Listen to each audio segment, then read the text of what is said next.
Nama saya Esther Wanimbo. Saya tinggal di Karubaga, Kabupaten Tolikara, kampung kecil Mamit. Saya mau cerita tentang pengalaman saya.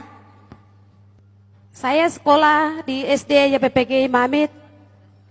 SD kelas 1 sampai kelas 5, saya belum bisa baca. Sampai SD kelas 6 baru saya tahu membaca. Kenapa dan mengapa? Karena saya belum merasakan pembangunan yang sebenarnya. Saya hidup ada di balik gunung. Setelah tamat SD, saya masuk SMP di distrik Karubaga. Sekarang disebut Kabupaten Tolikara.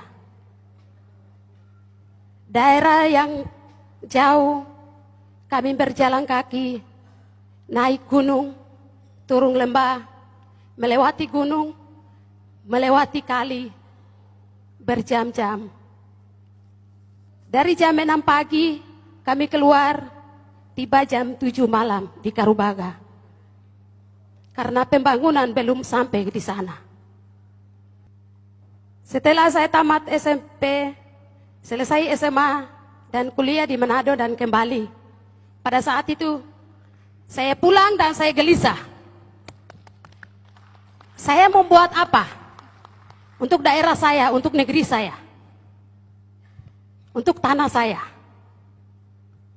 Saya harus membuat sesuatu. Dan pada saat itu, saya bertanya-tanya dalam hati saya. Dan saya bertanya terus kepada Tuhan. Dan saya bertanya kepada mama saya, Mama, saya mau ingin belajar kembali. Waktu saya kecil, Mama kasih belajar saya noken dari kulit kayu. Dan sementara ini saya sudah lupa, jadi Mama kembali kasih ajar saya. Supaya saya kembangkan itu, budaya itu. Dengan penuh sukacita, Mama saya kasih belajar cara bikin noken dari kulit kayu. Semakin hari berkembang dengan noken itu, usaha, dan saya membuka kios kecil dari hasil noken itu. Dan pada saat itu juga, mama-mama saya, mama-mama Papua yang ada di balik gunung, mereka bawa titip noken mereka untuk jual. Dan saya sangat mengerti kehidupan mama-mama saya. Ada yang janda, ada yang ditinggalkan oleh suami. Saya berkomitmen, harus saya membuat sesuatu untuk mama-mama saya. Dan saya mengambil keputusan, saya mengajar mama-mama saya. Mengajar membaca, mengajar menulis, menghitung. Dan di tengah-tengah itu juga saya jadi guru untuk mama-mama saya. Dan semakin hari, mama-mama saya, mereka tahu membaca dan menulis. Dan mereka bisa belajar firman Tuhan, kebenaran. Dan mereka bisa menghitung uang masuk, uang keluar. Noken itu unik untuk kami perempuan, Pegunungan Tengah.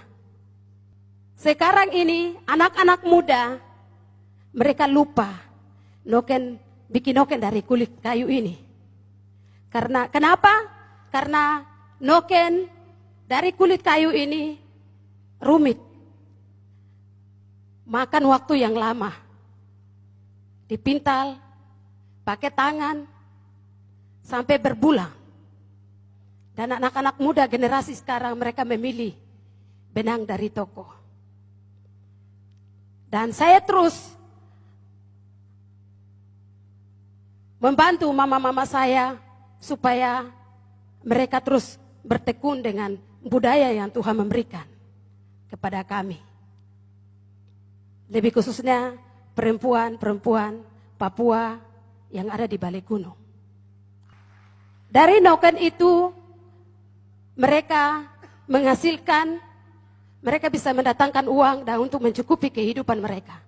Karena visi dan misi gubernur dan bupati mandiri dan sejahtera. Bagaimana cara mandiri? Saya terus mengajarkan kepada mereka. Yang sangat luar biasa, mama-mama saya ketika mereka bertekun, dari hasil noken itu, mereka punya anak-anak, sementara ini ada yang kuliah di bagian kedokteran, hasil dari noken itu. Ada yang guru, sementara susun skripsi, ada yang sekolah tinggi teologi. Dan generasi ini, mereka akan kembali menjadi terang dan garam untuk kabupaten mereka, untuk Papua, dan untuk dunia. Saya yakin bahwa saya sedang menjalankan stafet Bapak saya. Adalah orang pertama yang mendapatkan cahaya terang itu. Tidak tanpa mengajar, dia mendapatkan cahaya uruf itu. Dan dia kembali mengajar adik-adiknya, dan adik-adiknya bisa jadi mantri, adik-adiknya bisa jadi guru, dan juga pendeta. Dan anak-anak mereka saat ini mereka kerja di provinsi. Ada yang sudah jadi anggota dewan di kabupaten-kabupaten, dan anak-anak berhasil. Itu yang membuat saya terus semakin hari mengajar dan mengarahkan mama-mama saya hidup di balik gunung sana. Noken ini unik. Noken salah satu kebanggaan kami perempuan Papua. Karena dalam noken ini bisa bisa isi sayur sebanyak mungkin, dan juga ubi, dan juga hal-hal yang bisa isi di dalam noken bisa. Dan juga anak-anak kami ketika mereka lahir, kami isi di dalam noken ini. Dengan noken ini, terbukti bahwa Gubernur Provinsi Papua, Lukas NMB, dilahirkan dan dibesarkan di dalam noken. Dengan bupati-bupati Pegunungan Tengah, dilahirkan dan dibesarkan dalam noken ini. Dan saya bangga sebagai anak daerah yang ada di balik gunung. Anak-anak Papua yang sangat luar biasa, bisa melihat daerahnya sendiri, negerinya sendiri. Ada kreasi-kreasi baru muncul di dalam diri saya. Seperti baju yang saya pakai ini. Dulunya kami pakai noken seperti ini. Noken di kepala, terus tas ini saja. Terus sali yang saya punya, anak kecil punya sali yang saya bawa ini. Dulunya pakai ini saja, tetapi ada kreasi-kreasi baru. Tuhan memberikan semakin hari, Tuhan memberikan hikmat kepada saya, sehingga bisa bikin baju. Awalnya saya bikin baju yang saya pakai ini, awalnya saya bikin sudah 4 kali salah. Kelima kali baru jadi baju ini yang saya pakai.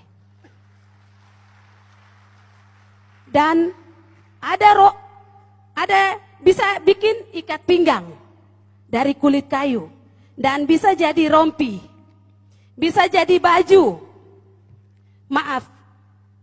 Maaf sekali lagi, maaf. Ini bisa jadi BH dari kulit kayu, dan juga bisa jadi kantung kolok teh, dan juga bisa jadi tempat laptop tas belakang dari kulit kayu. Dan juga bisa jadi rok. Dan juga bisa jadi baju. Dan juga dari saya belajar pertama bikin sepatu dari benang toko.